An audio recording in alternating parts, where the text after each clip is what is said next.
Hello, and welcome to the Romance and Adventure podcast, where we explore what it really looks like to live a life of true romance and meaningful adventure. I'm Morgan Day Cecil. Hi, Morgan. I'm Ron. Hi, love. This is episode 2, where we're going to talk about how to have more good days than bad. Doesn't that sound nice? Who wants more good days than bad? There's Raise their hand. I do. Hand. I do. I want more good days than bad. I'm going to put my sunglasses on as we say that. Yeah, good looking days. Cool. Good days. We're gonna have this episode from our farmhouse in Andalucia, Spain. Our farmhouse. Our Airbnb farmhouse for the week. We're renting it, so it's mine right now. For this moment, until next Sunday, it's all mine. And we are going to talk about this because we don't like bad days, and we have come up with some things, not on our own, certainly not on our own, but we've realized that by reverse engineering a good day, we can come up with the elements, the essential elements, into what makes it an awesome day. Yeah, and this really comes down to one of the biggest questions of being human: how to have a good life. Yeah. What does it mean? How do we live? How do we live? Who am I? What do I love? How should I live, knowing that I will die? Heavy question, but big question. It's a big one. And what is my gift to the world? Those are 4 questions that really inspired me at the beginning of our trip. Where'd you get those questions? Wayne Mueller, who wrote the book on Sabbath that I love, but this comes from his book, How Then Shall We Live? Mm-hmm. And I think it's a question we all are asking all the time. And one of the biggest questions that we get is about connection and how to create deeper connection and how to create, what does it look like to be truly confident in our relationships, in life, and all of that. And I think it's because the connection is when we feel deeply connected to each other and to God and to ourselves, we have good days. Yeah, we have good days. I think another way to title this episode is the practices and rituals that lead to good days. Because that's the sexy or unsexy answer, however you look at it. Yeah. That's the secret right there. There's work that goes rituals. into this. Several months ago, we were laying in bed, and I was like, honey, how can I have sex with you tonight? The way the male mind works. That's a good day. I don't know. I mean, maybe it is. We have sex. That's a good day. It's a good day. There's no bad sex. Always. Well, we've had some bad sex, but it's hilarious. It's funny now. It's good now. It's now good in hindsight, right? But, the funny thing is we talked about in bed that day what needs to happen. And I use that because it's an easy example.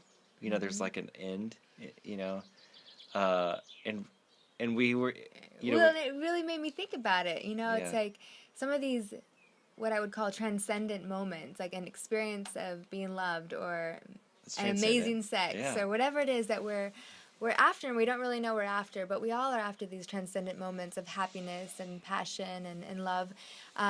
We rarely think about how they occur. How they come together. Right, and because we treat them as gifts, and they are gifts, and they just kind of fall from the sky, and we're like, whoa, where did that come from? That was amazing, and we just kind of go on with our life. But asking the question, what would it look like if I could create the conditions for these experiences? And could I bring some intentionality to my day so that these experiences happen more often than not? And so I feel like someone's out there going, well, what'd you do? Have sex. What was it? You got to tell them, honey. We cleaned house. Yeah, because when I thought about it, when I got really honest, I was like, okay, for me to feel my sexiest, I got to get out of my head and be able to relax. And the first thing I need to do in order for that to happen is that I need to stop seeing the piles of clutter around. Yeah. I need to stop seeing the junk and the mess in the house. So let's start there. Simple. That was real simple, and I cleaned like a maniac. That was my very clever way to get the toilet clean that day. Yeah. Hey, I'm fine cleaning Who's with me? Who's been there? But I think that's that's like kind of just a microscopic look at a small part of our life. I mean, an awesome big part of our life. It's not a small part of our life, but I hear what you're saying. It's not the full meal deal. No, we don't. That's not how we don't live for sex every single day. No. But we do live for a good day every day. We want connection. an awesome day. Absolutely, we want connection. There's an awesome lizard over there, and we do live for connection, and we do live for confidence, and we do live for a good day.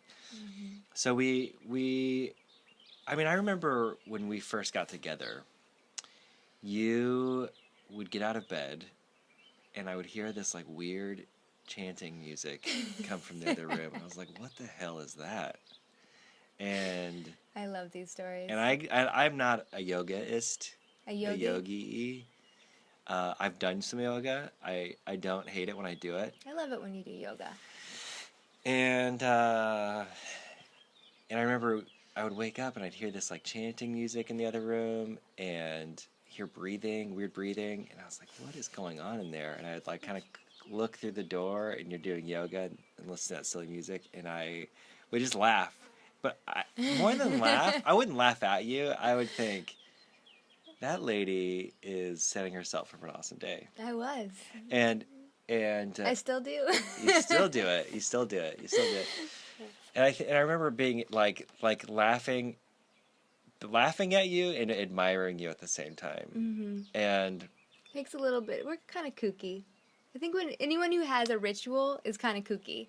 But this is the magic in the rituals. Like this book that I got not too long ago called Daily Ritual.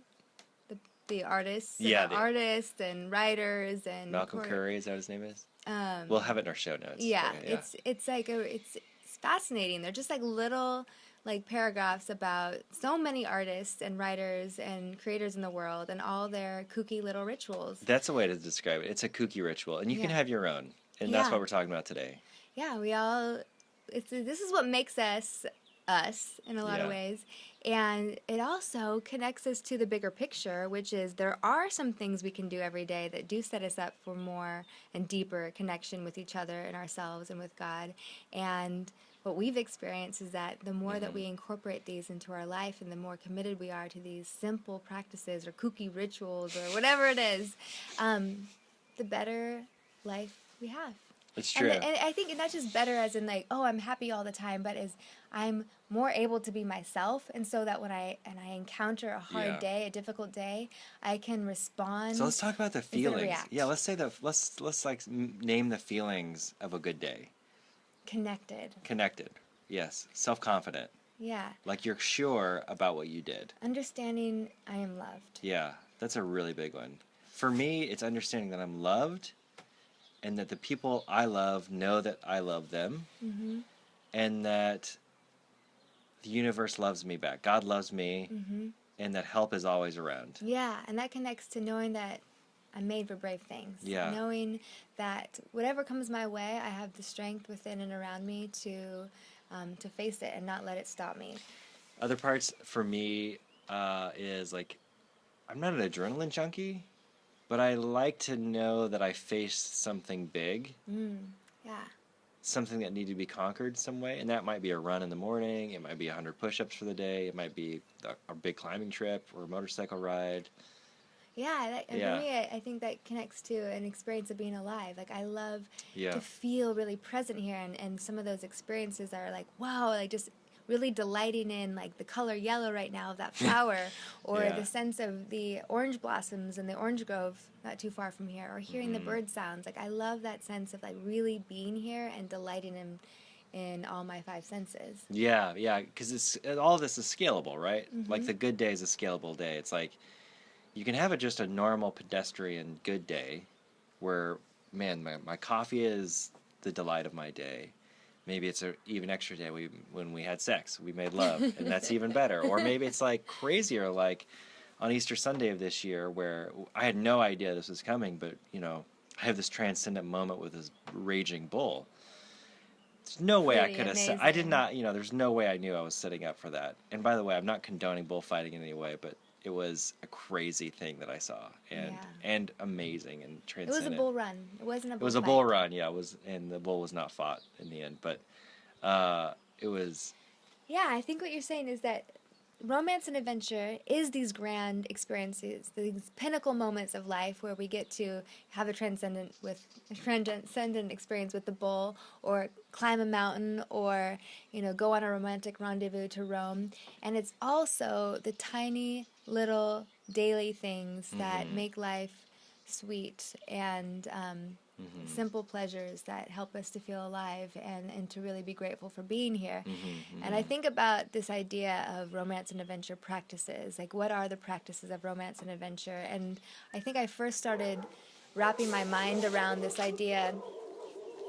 Listen to the dogs barking. It's our neighbor dogs. Neighbor dogs, farm dogs. We'll let them bark. Yeah, get it out of your system, Get it guys. out of your system. Come back. Bird sounds. We'd like the bird sounds back. I don't think they're going to stop anytime soon. I think we just got to keep talking. I think we're going to continue on. Okay, so, this idea of romance and adventure captured my heart. I wanted it in my life. I didn't really know what it looked like, but I had a sense for it. It's like, wow, this experience of being loved and this experience of being alive and coming to life. And I had just had Emma, and so I was a new mom again, and we weren't going to be traveling anytime soon. We weren't going to, and for me, that was always like a daydream, like to travel to Italy, to go live in Italy, to rendezvous to Italy together, whatever it was. But so I was really asking the question, if for this season of my life, romance and adventure isn't going to be experienced in these grand ways, these pinnacle moments of, a trip somewhere far, how can I experience romance and adventure on a daily basis? What can I do to set myself up for this experience that I'm really after? And I came up with some really simple things that I was like, it was like, I have a green drink. I always feel like more romantic and adventurous and more alive and more vibrant in my body when I drink my green drink in the morning. And so I came up with these lists, and I called it the Romance and Adventure Daily List. Yeah. And it was just like, I pinned it to my refrigerator, just put it on the fridge, and it was just a reminder of simple things that I can do daily to kind of set myself up for the best day ever. And which was really helpful, because we wake up some days and we're just not in alignment, right? We just don't feel ourselves. We just we feel so powerless to have a good day. And what I realized is that there are certain things I could do every day to have a better day.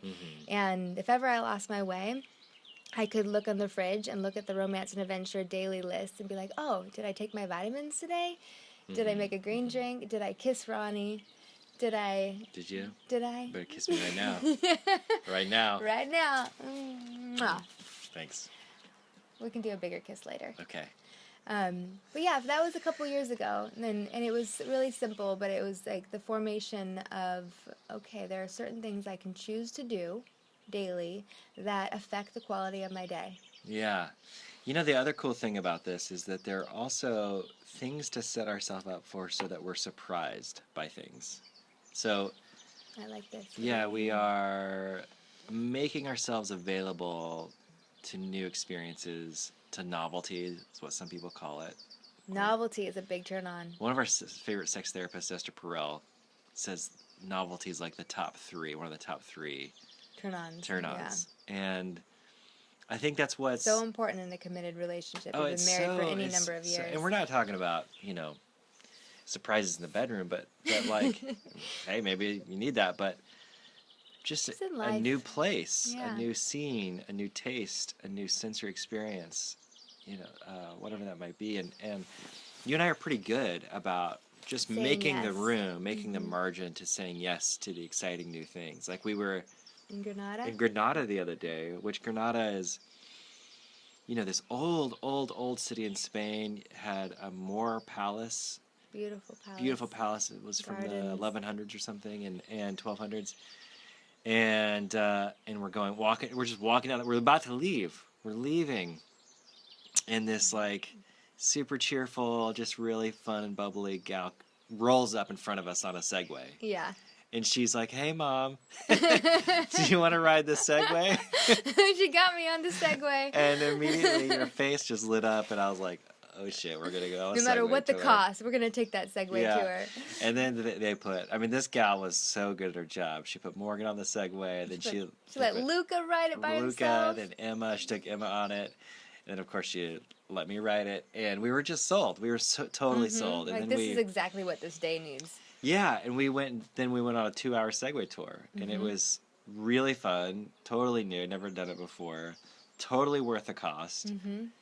They say that experiences are the best bang for your buck.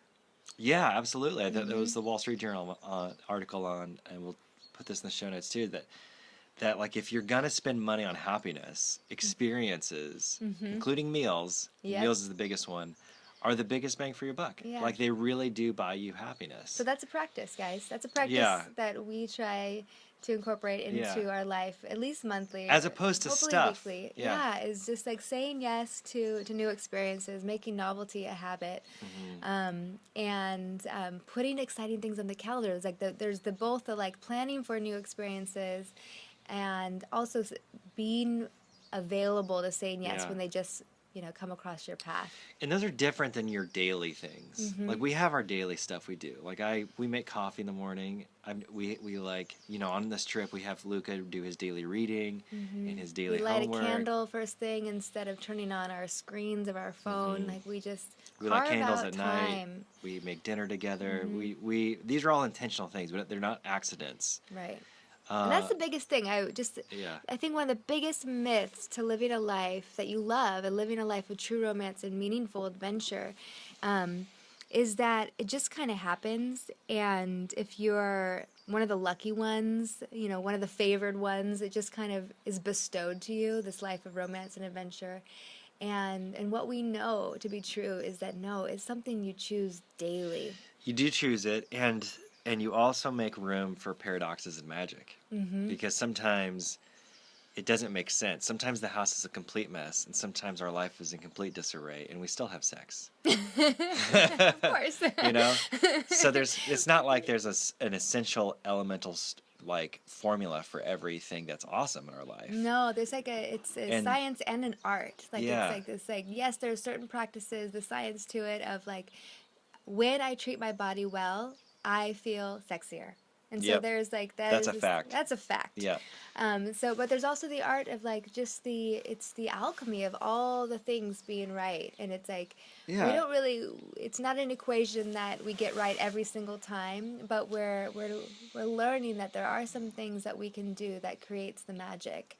And I think the practice of saying yes to things and saying no to things. Saying no, but I think like especially new experiences or just when you're wanting something, like a desire for something good and holy in your life, and that thing just shows up in your life. Yeah.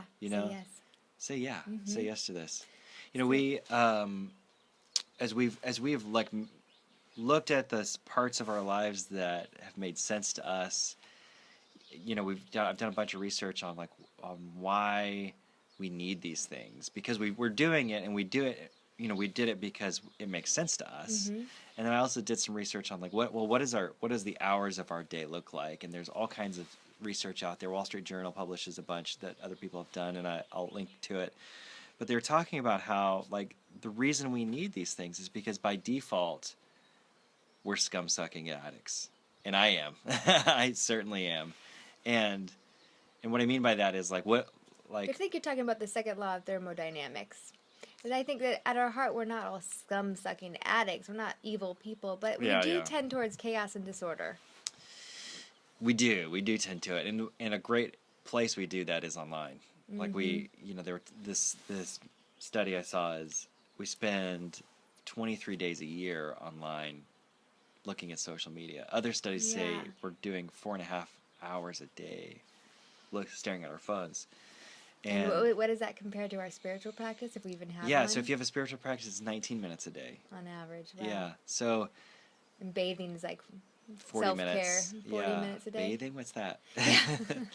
And hygiene. Yeah, and I bring all that up because I identify with those things. I get it. Like on my own, I want to totally numb out on things that make me feel good, on more input and more information and more... inspiration for a moment, right? Or whatever it is, whatever is entertaining. It's easy to be consumers of inspiration or information. I remember for me, when it really hit me and I realized, oh my gosh, I'm an inspiration junkie. Like it was a few years back, and it was like Pinterest and like awesome articles on self-help on Oprah and documentaries, and I could just spend hours and hours of being inspired and realize my life wasn't changing. Like, I was not transformed. I could just sit there and ingest more and more inspiration. Yeah. But my life wasn't changing. Which brings us to this point, this turning point of what's it called when you move from information to actual change? It's like when you have the information in your head, how do you move that down into your heart so you could actually start living it? And that's integration. Yeah. Like, that's like, that takes time. That takes, there's a phrase that I would use as a mantra when I would be moved by something I read, and it was just, do not move on too quickly.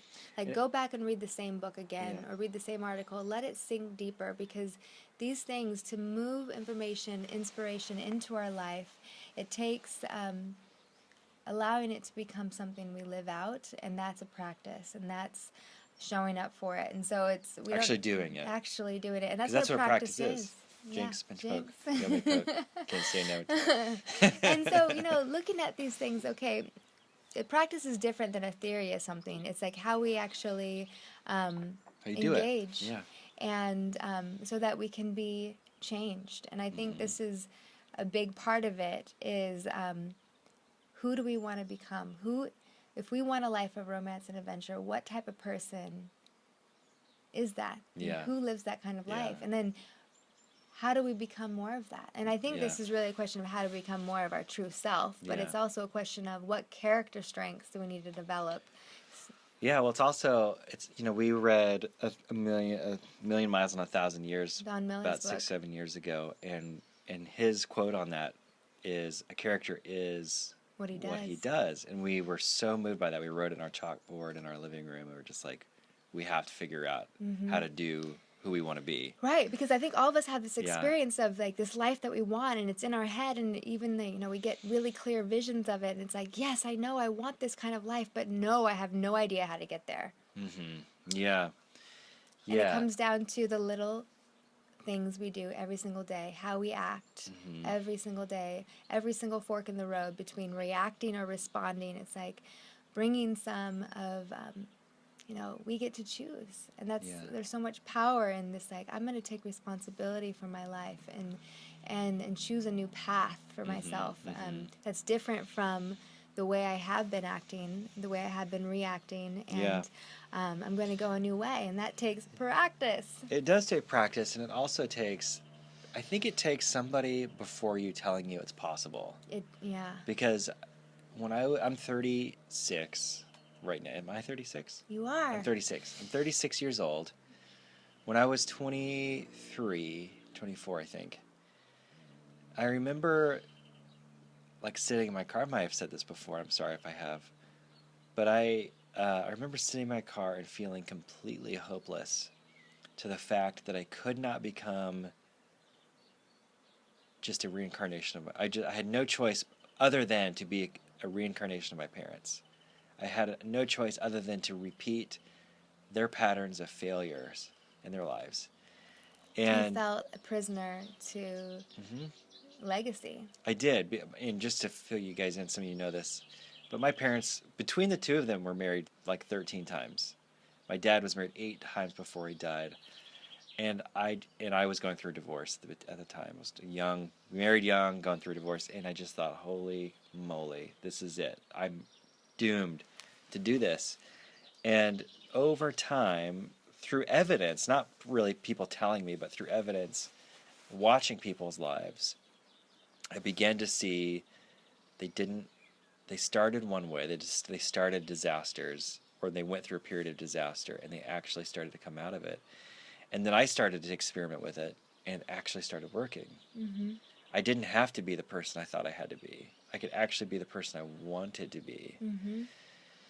And that's the growth mindset. I mean, there's in a really good film on character development, character strength that Tiffany Slane made. It's on letitripple.org. She has a short film on character strengths and character traits, and she actually has a periodic table of character traits, and she talks about this two different mindsets. There's a fixed mindset that says, I am who I am. This is who I am. And that's who I thought I was. Yeah. When I was 23, I thought, I am who I am. I'm going to get a divorce. I'm only going to be divorced. I'm going to be a bad country song my whole life. Mm-hmm. And there's no change in it. No I'm change. stuck. I might as well get used to it. Right. Yeah. And then there's the growth mindset that says, I can change. I can learn new things. Yeah. I can create new habits. And, the way I like to put it is that I can become my true self. Like, Yeah. I think that it's like we have it in us. Like, there's this essence within, and life is about becoming more aligned with that essence and becoming more of that true self. And what I love about Tiffany Schlane's project, Let It Ripple, is that she's really an aggregate of all these sources and resources of how do we grow our character.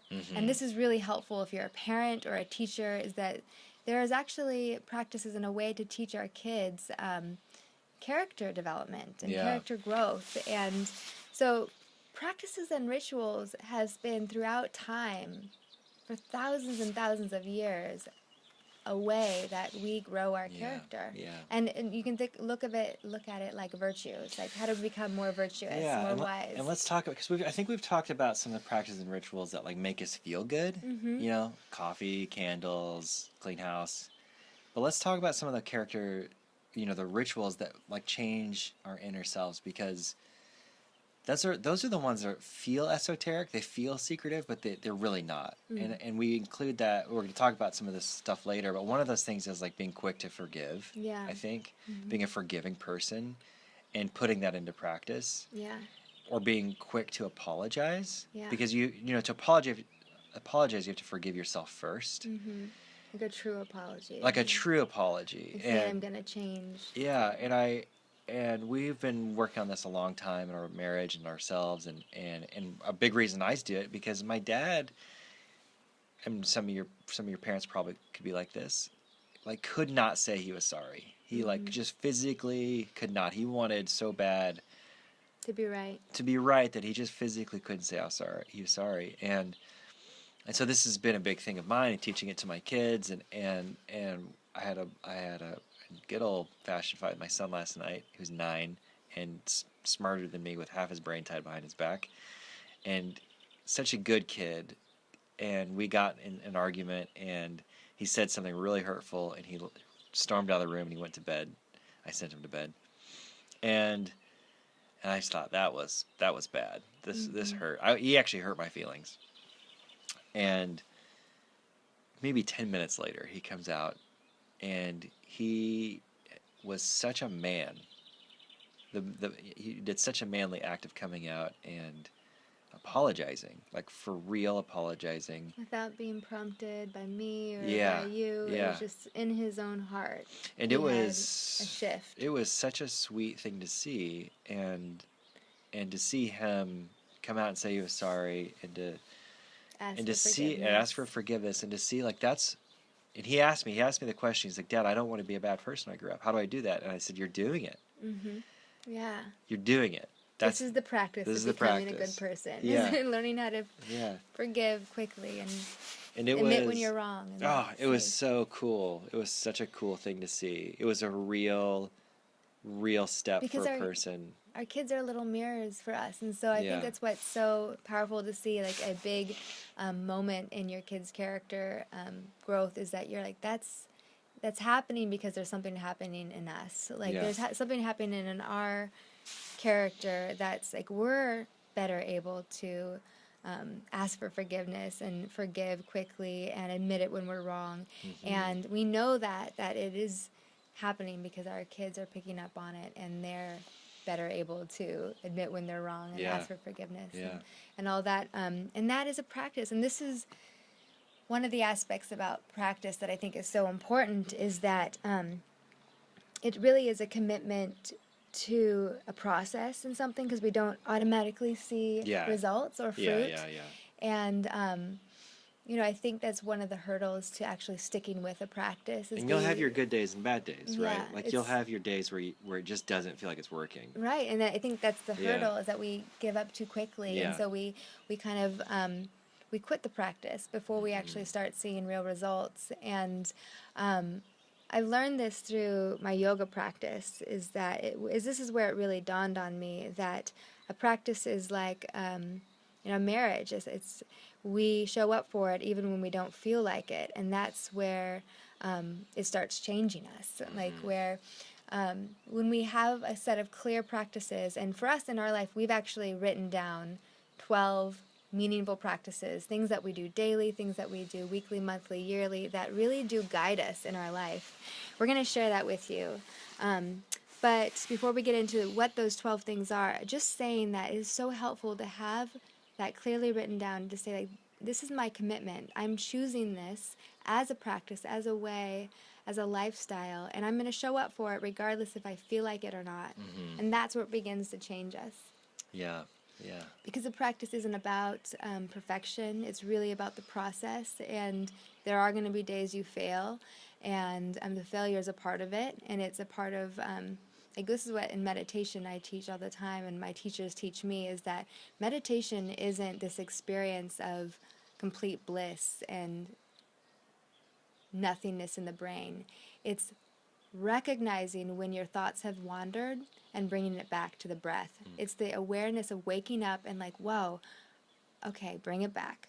And that's what meditation is that constant awakening and coming back home. And I think that's what a practice is, that, throughout our day is like, if my goal is to live a life of love and to courageously show up for people, for myself, that's kind of like the benchmark to my day, and moment to moment, I can use that as a framework to help me make choices that really are in alignment with my truest values. And that's where confidence comes from, and that's where, if I'm confident because I'm aligned with my deepest values, then I can connect. I can connect with myself. I am connected to God, and I can connect more easily to you, and because we know that connection, we can only go as deep with someone else as we've gone with ourselves. Yeah. So wrapping this back into the elements of an awesome day, of a good day, it's a practice. It's exploring the things that in us that we want to change. It's also exploring what already is working and doing more of that, and being more intentional to make sure those things happen each day, from a green drink to forgiveness, Understanding there's an intentionality in investing time in it, that there actually is more time to do it. And committing to the long haul, like saying that I'm going to show up for this regardless how I feel day to day, but I get that the benefit is in commitment over time. And knowing that it's not always perfect. It's a practice, an art. We're not going to nail it, home run it every time. We might get a base hit every once in a while. Yeah. Might foul ball. Yeah. We do that a lot. Yeah. But I think that's actually beautiful. the truth. There's a lot of truth to that. Like, more often than not, it's so far from perfect, but it is we get the gold star for showing up. Yeah.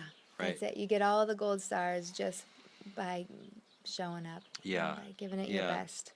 And I think that's true for so many things. Like part of it is just showing up. That's a big deal.